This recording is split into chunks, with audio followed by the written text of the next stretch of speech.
Michigan, and Hardball's live coverage of the Republican debate out here. Here's U.S. Congressman Ron Paul responding to Mitt Romney's suggestion he'd consult his lawyers before attacking Iran. This idea of going and talking to attorneys wholly baffles me. Why don't we just open up the Constitution and read it? You're not allowed to go to war without a declaration of war. Now, as far as fleeting enemies go, yes, if there's an imminent attack on us, we've never had that happen in 220 years. The thought that the Iranians could pose an imminent attack on the United States is preposterous. There's no way. This is just war propaganda. Continue war propaganda, preparing this nation to go to war and spread this war not only in Iraq but into Iran unconstitutionally. It is a road to disaster for us as a nation. It's a road to our financial disaster if we don't read the Constitution once in a while.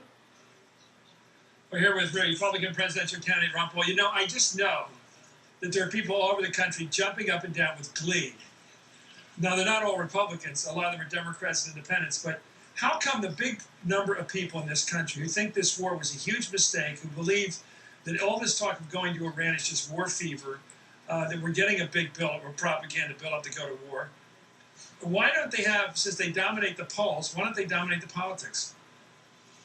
I have no idea. You wonder about this, but they will be sucked into it every time. It's almost human history that they do. But they have to be feared. They have to build up fear, and that's what is happening now. It's that they're going to attack us, and that our enemy is another Hitler. And even though it doesn't exist, if you say it over and over again, how many times? Can I suggest something here? And this is the choir in which I sing. The Vice President of the United States went on Meet the Press and programs like it, one after the other, talking about the fact that Saddam Hussein, this third world dictator, had a nuclear weapon that he was going to put on some sort of balsa wood plane and fly over and kill us with it. And on that basis, a lot of people said, oh, I guess we got to go to war. That is true, and that means we should be more on guard, but we're not. That is history. I mean, this is the way it works. The governments have been doing this notoriously for a long, long time, and I'm just begging and pleading that people be alert. But, you know, in a way, we should be a little bit more optimistic about getting this message out. 70% of the American people want to come home from Iraq. Yes, but we're not coming home because the politicians keep voting to fund the troops, and they have a real problem in restraining presidential authority. Now, what did you make of the fact that Governor Romney said, when asked whether he thought the president could actually start a war for strategic reasons, attack the nuclear facilities in Iran? Clearly, that would have required a resolution because it would involve a situation where we decide that somewhere down the road this country is going to be a threat to us. A deliberate decision should be cleared by Congress, and he says I got to check my lawyer before I find out if I do that or not. I was a bit outraged, as you recall. I just couldn't believe this was being said, because I think there's so little respect for the Constitution.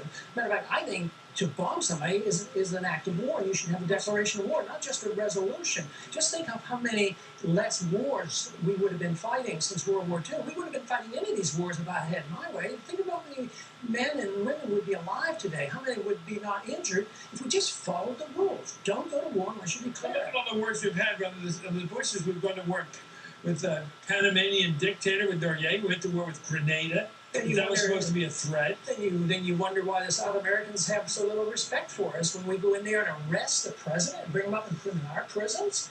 I mean, it is just totally absurd. A lot of people think like you. I dare not say I'm one of them. Anyway, thank you, Ron Paul, Congressman Ron Paul.